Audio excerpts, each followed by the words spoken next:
আপনার ছেলে ইজাজ আহমেদ সাজুর মোড়ে বা ধলার মোড়টাতে ওই জায়গাটাতে গুলিবিদ্ধ হয়ে মারা গিয়েছেন। আপনি একজন মা, সন্তানহারা আপনি হয়েছেন।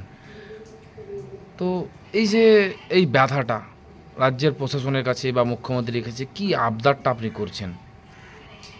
আবেদন আবেদন মুখ্যমন্ত্রীর কাছে একটা আছে যে রাজ্যপাল এলো ধুলিয়ে তো আমাদের তো এখানে আসেনি।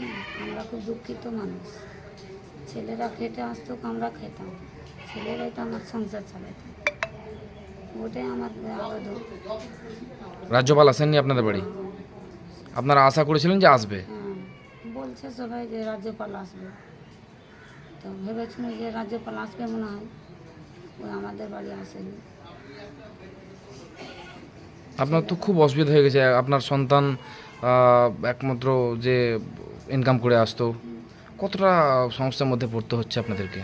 আমার ছেলে চেন্নাই যেত, কেরালা যেত, আমার ছেলে 5 মাস 6 মাস বাড়ি আসতে পারে। সেটাও তো আমার সরকারের কাছে একটা আছে। মুখ্যমন্ত্রীর কাছে কি আবদার করবেন আপনি? কি দাবি জানাচ্ছেন?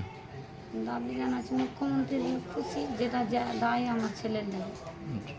আমার ছেলে তো চলে গেছে, আমার ছেলে লেগে তো দিবে না। এখন আমার ছেলের একটা মেয়ে আছে, আমার বউ আছে, আমরা স্বামী স্ত্রী আছি।